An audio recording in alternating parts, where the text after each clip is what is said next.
Hi everyone, this is your host Salman Khwaja. I am Manager Application Security at TPS Pakistan, and I am also a chapter leader in OWASP Karachi.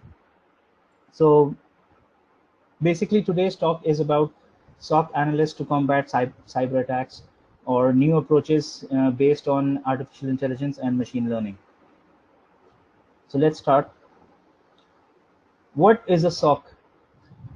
Security Operations Center is a centralized unit which deals with organization security infrastructure, and it plays an important role in monitoring, assessment, and defense of an organization's security posture. So let's say an organization could be any organization which either develops a software or which consumes a software. It could be a bank, it could be a retail shop, it could be an online business, or it could be a development house, or it could be any other organization which is having computer systems or computer network in its own environment, or which is a heterogeneous environment. So basically the whole traffic that is going through from the whole organization's internal network towards the external network, that traffic is monitored, the events are managed, intrusion detection and prevention are monitored, the incident response and cyber threat intelligence is monitored. So let's say an organization is having few employees. That could be a few employees, or that could be a lot more employees, like 1,000 employees, which are being connected on a global scale. So whatever those employees are doing, someone might be browsing the internet, someone might be reading the emails, someone might be doing actual online shopping. So all those things, they are being monitored to a certain extent. And if the employees are being attacked through cyber attacks, through hacking attacks, those attacks could be mitigated. Those attacks could be either be proactively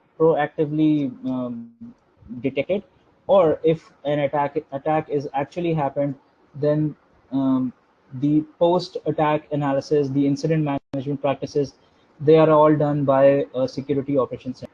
So the focus area of Security Operations Center is basically control of state of security, the compliance, the vulnerability assessment. By control of state of security, we mean the three aspects of security, which is confidentiality, availability, and integrity. It's compliance and its vulnerability assessments. Monitoring of compromise. If a system is compromised, its assessment. SIEM, basically SIEM is security information and event management, through which logs are analyzed, logs are assessed in a centralized manner. Incident response, in case an attack is observed on an organization. And then lastly, operations, which is access management, firewall administration, and identity management. Access management is basically providing access to different users, and if a user is promoted, or if his needs are escalated, then his access rights are changed as well. Firewall administration is basically enabling and disabling different systems towards the internet traffic going to and from the organization's internal network. And identity management is disabling the users as and when they come into the organization and when they leave the organization, and vice versa. What are the knowledge and skills of a SOC analyst? So basically, a SOC analyst is a person who is working in a SOC environment, Security Operations Center, and the SOC analyst needs to keep check on different aspects that I've talked earlier. So what should be the basic knowledge and skills of a good SOC analyst? So he needs to understand the organization's network, his internal network, how the data is flowing from internet clouds toward proxy server and towards the other servers. He should have a knowledge of cyber threats, incidents, events, and logging. He should be able to identify and assess of IOCs, which is indicator of compromise. and indicators of concerns. So basically, many antivirus software, many IDS, which is intrusion detection systems, and many IPS, they publish indicator of compromise on a daily basis. Whenever zero-day attacks are patched up, those indicators of compromise and indicators of concern are published. So those knowledge should be the one of the tools that a SOC analyst should have. And once they know the indicator of compromise, and once they know the indicator of concern, they can put in those things either through their manual assessments or through their automated tools. They should be having a deeper understanding of malware analysis, operating systems, data structure, security tools, and applications. And lastly, they should be having strong understanding of security operation concepts, which is perimeter defense, bring your own device management, data loss protection, insider threats, kill chain analysis, and risk assessment and security metrics. Basically, perimeter defense is more towards physical defense and defense in depth concepts. BYOD management is bring your own device management. Like these days, everyone is bringing their mobile phones in the organizations. Many people might be bringing tablets into their organizations, and then organizations are having their Wi-Fi enabled. So it really nobody is stopping an employee to bring his own device, and that's the concept of bring your own device. So there should be some governing policies on bring your own device, and to which extent an employee can bring his own device and connect to the corporate network or internal network of the organization. How data loss is protected, either by encrypting disks, encrypting files, and many other things like that. How insider threats can be mitigated, obviously through user education and gamification aspects, and what can be done through kill chain analysis. Kill chain analysis is basically if an attack is happening in the organization, what can be done to kill that attack completely. For example, if a malware is on a network, can we segment that network from the whole network of the organization, so that malware could stop in one part of the network, or can we shut down complete network without affecting any other networks, and the operations are moving smoothly? Because these days the malwares that are being injected into organizations, they are very, and they sense these things to protect their own livelihood. So a kill chain analysis has to be done very thoroughly before attacking any malware or before doing any malware analysis. Risk assessment and security metrics are basically nothing but performing risk assessments about either physical risks or technical risks or administrative risks. And security metrics is about making security reports on basic trends, or like 6 months, 1 year, or weekly or monthly trends. So what's the importance of a security operations center? The aim of SOC is to provide an organization with an effective identification and mitigation of a potential threat. Organizations that recognize the importance of cybersecurity will invest in SOC to ensure that their data remains safe. Now, many organizations are moving towards outsourcing a SOC, where a professional SOC team is deployed as resident engineers in different organizations. But to invest in a SOC, which if an organization can afford, is probably the best thing that organization can do to for their own livelihood and for their own betterment. The performance of SOC has significant impact upon various functions of an organization. That performance would be centralization of assets and security, solidifying the trust of client and investors, collaborating across different departments, platforms, and maximizing security awareness, and lastly, increasing return on investment. So basically, it talks about how a SOC could operate and how a SOC team could operate within the organization. They have to centralize their assets. Which routers are they having? How many networks are they having? Which network is connected to which network, and how the traffic flows from in and out towards in the organization's internal network and external network, and which security measures are in place. The trust between the clients and investors have to be very important towards security. Let's say if a new auditor is coming into the organization, um, if an auditor might be coming for the first time in the organization, obviously that would be zero trust over there. But if an auditor is coming for, let's say, continuous in the organization, that trust would be more solid. It would be more ingrained trust if a SOC operation is performing well on a daily basis. And SOC team or security team has to collaborate across different departments and platforms. They have to train users. They have to provide security trainings so that the users could also become their arms, their second army towards defense against cyber attacks. And ultimately, this will increase return on investment, be that investment on a human resource, or that investment on a specific tool on a technical area, or that investment is on a hardware being purchased for security purpose, like hardware firewall, any hardware based appliances that are being bought to enhance the security. So that's the importance of SOC. In other words, if you have a department of SOC organization, then yes, you are catering towards many things that are entering into attacks that are entering into your organization. And if you have outsourced those the SOC, make sure that they are performing as per defined criteria I've mentioned previously.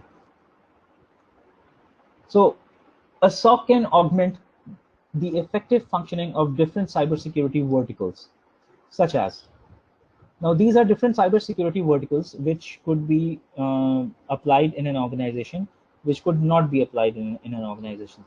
So those are the different verticals. One of them is intelligence. The intelligence function is with a computer emergency response team. It is also known as a CERT, which could be on a organization level. It could be on a national level.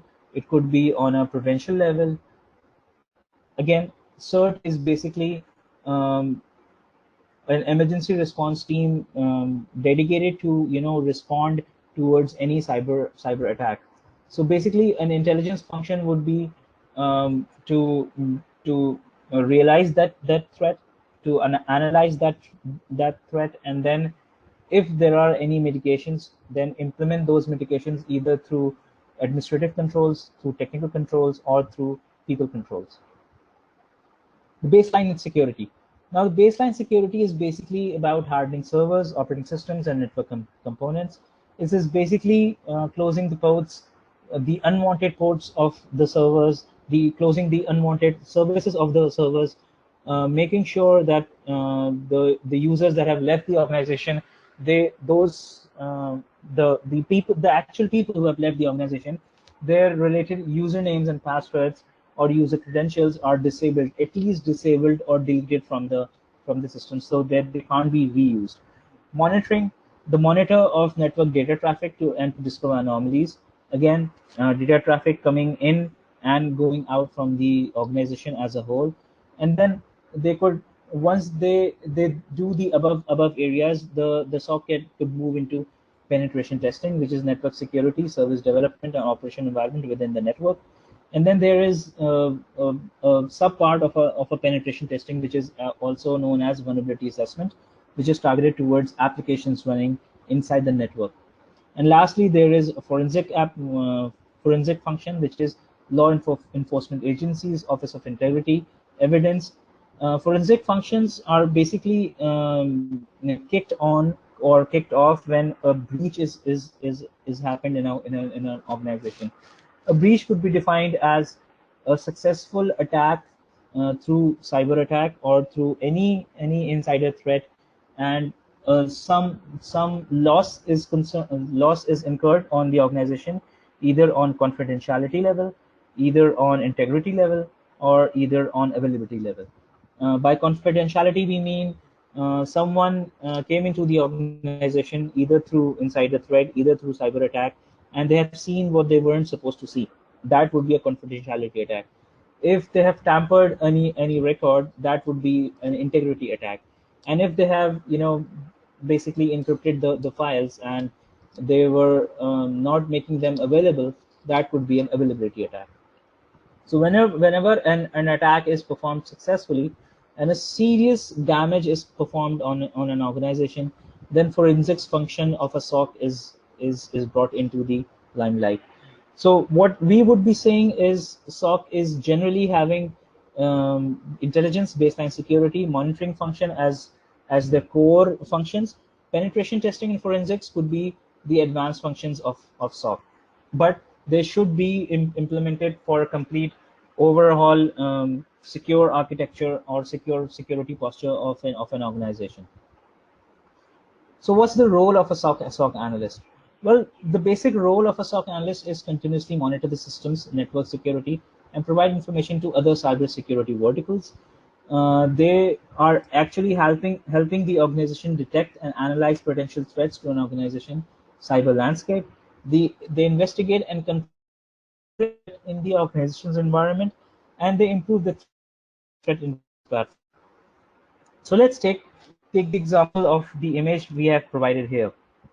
Now, a SOC analyst is basically looking towards the traffic coming into the organization and the traffic going outside the organization.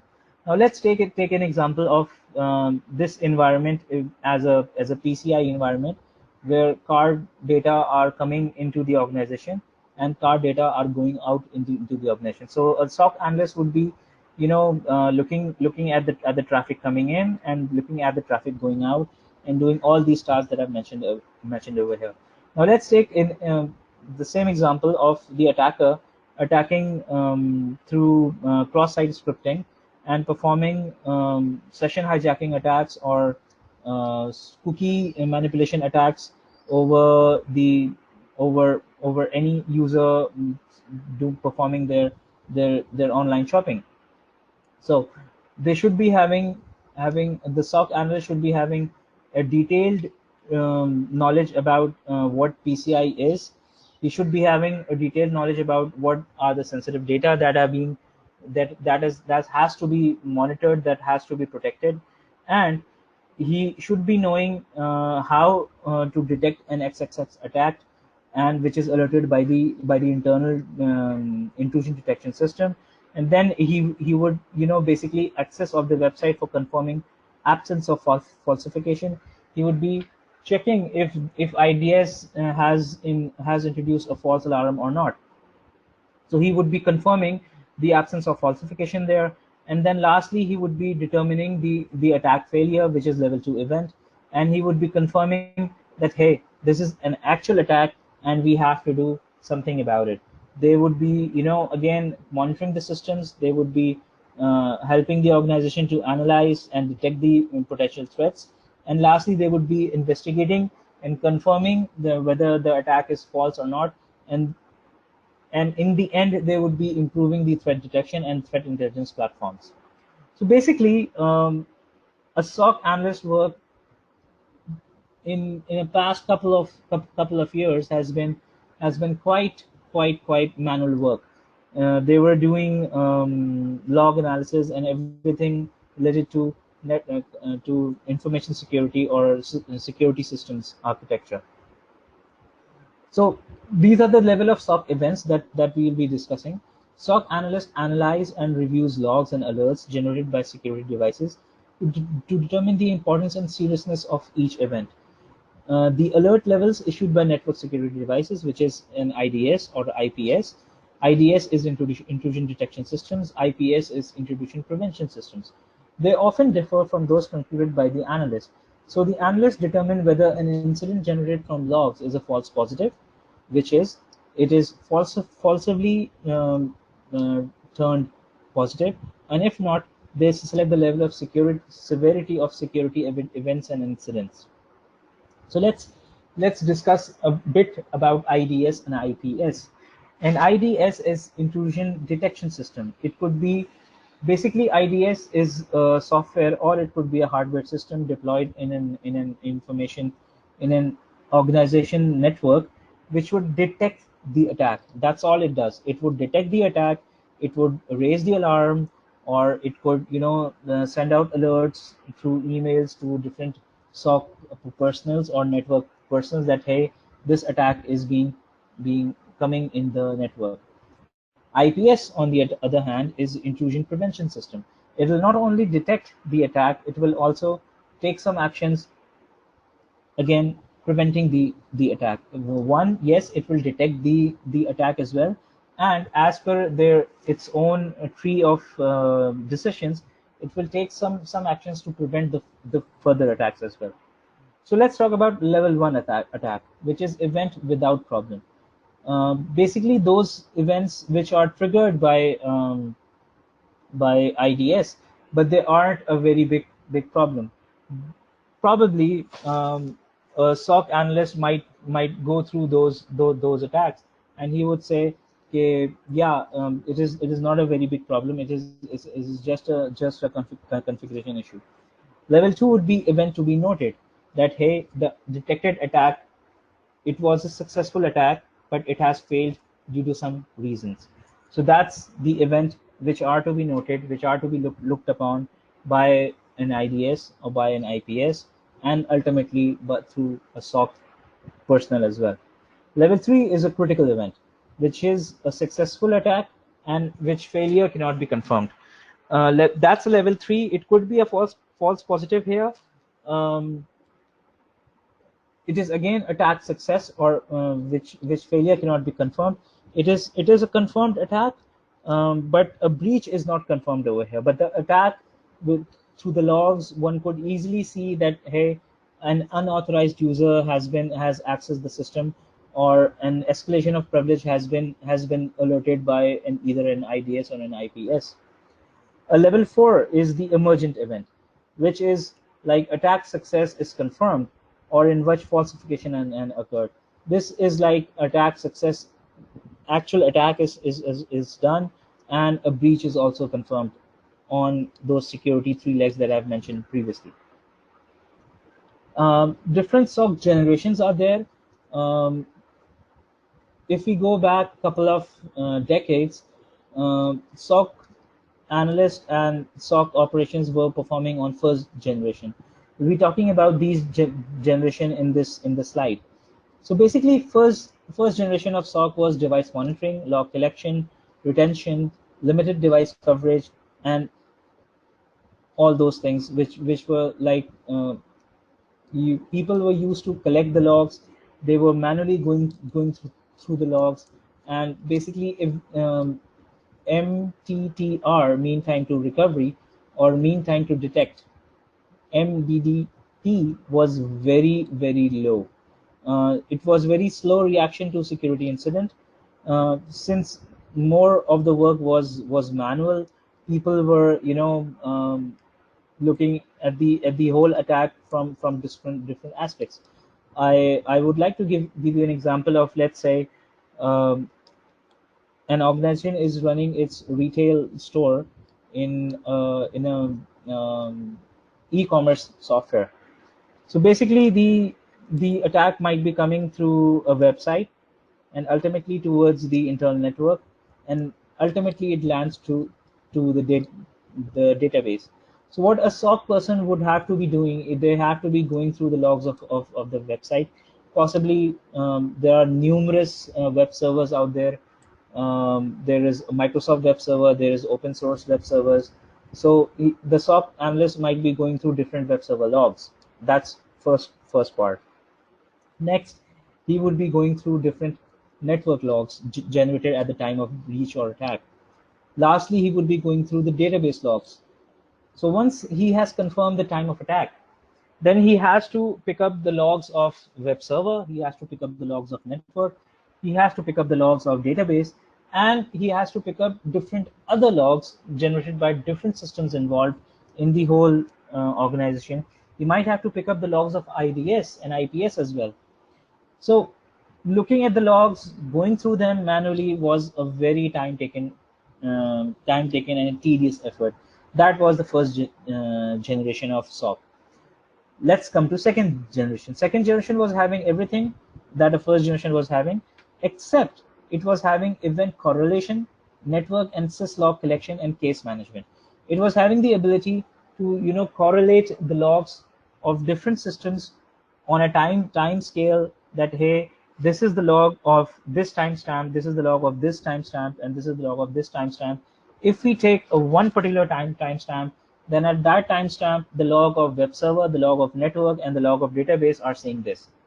So this was being done in the second generation of SOC, and through this, again, this was being done by a tool. It wasn't being done manually by SOC Analyst. So a time to detect was greatly decreased. Lastly, third generation. Third generation was having everything first generation was having and second generation was having, and it was having vulnerability management and incident response capabilities.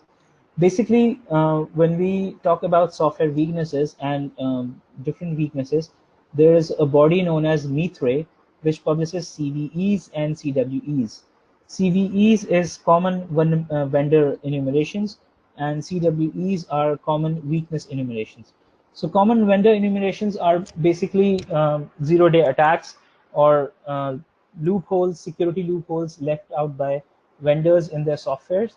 By CVEs, CVE usually are published through Twitter, through Mitre on open networks, and they are targeted towards basic softwares that we run on our laptops in our organizations.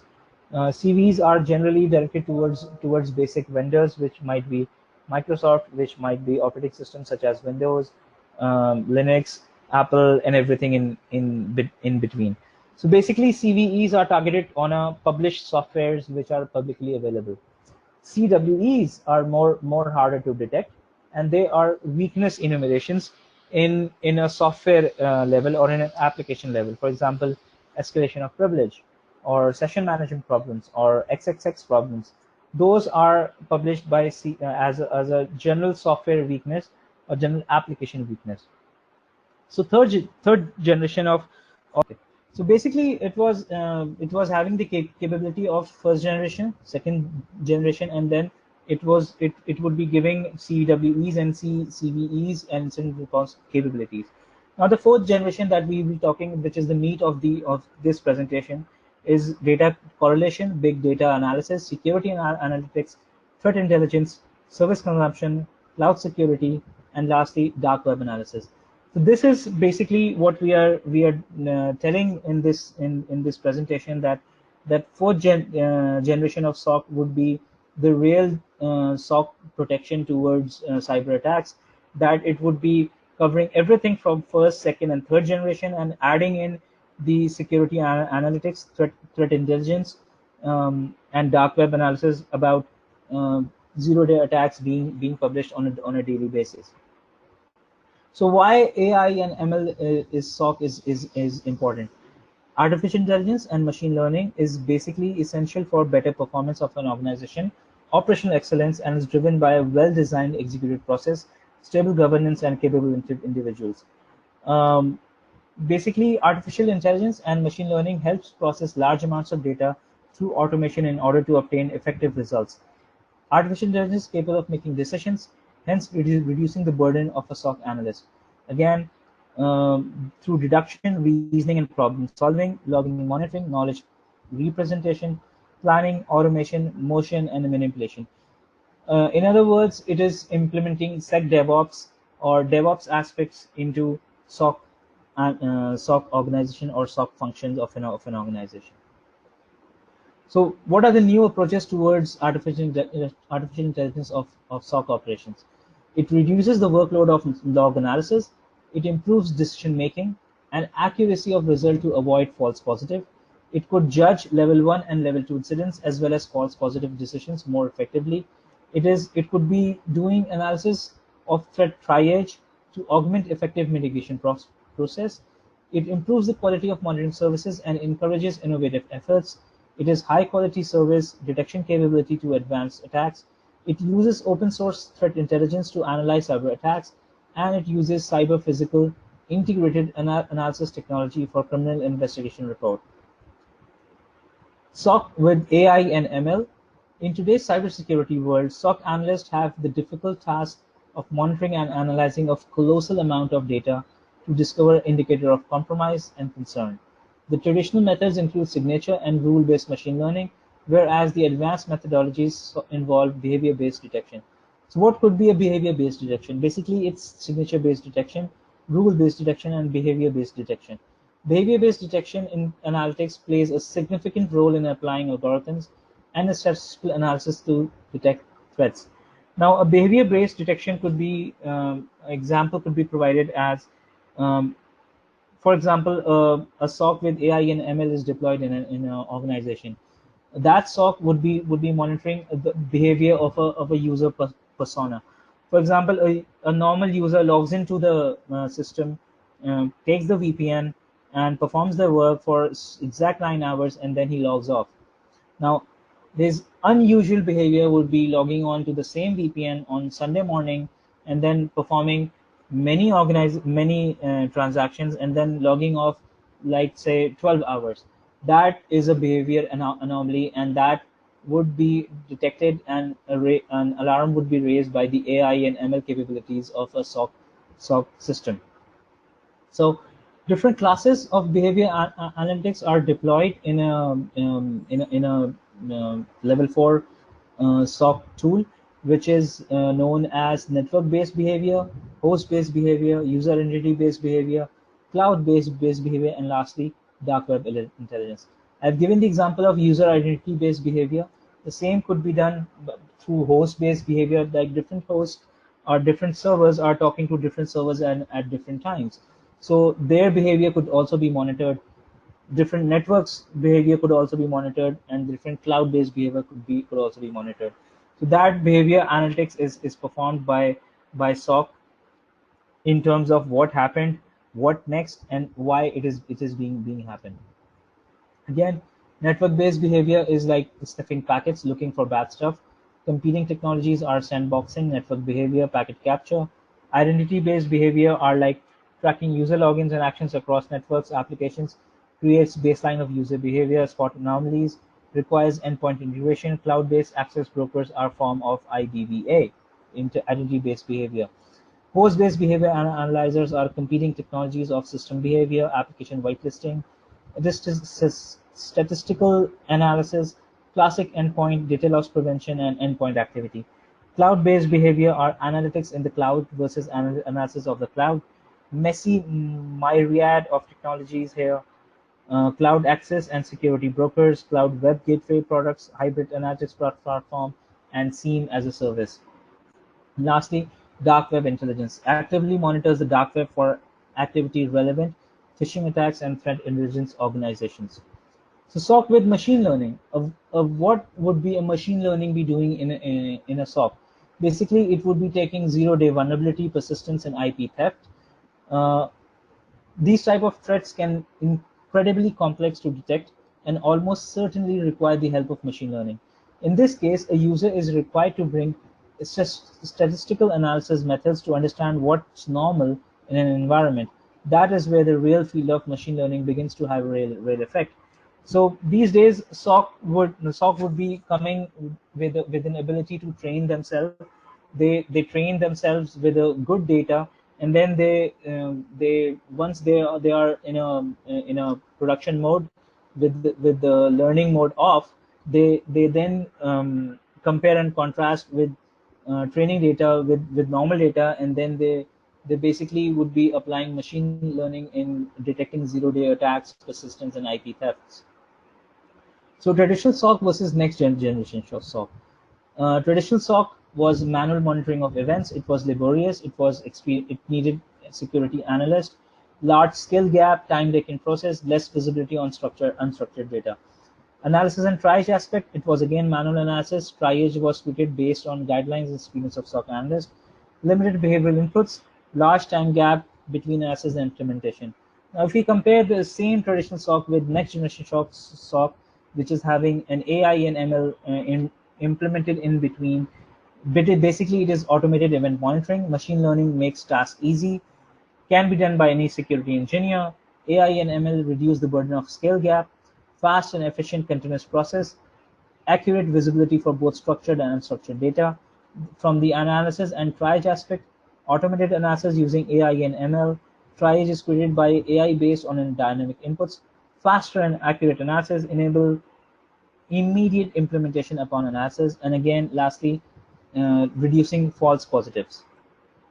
I hereby would like to finish my presentation and viewer content.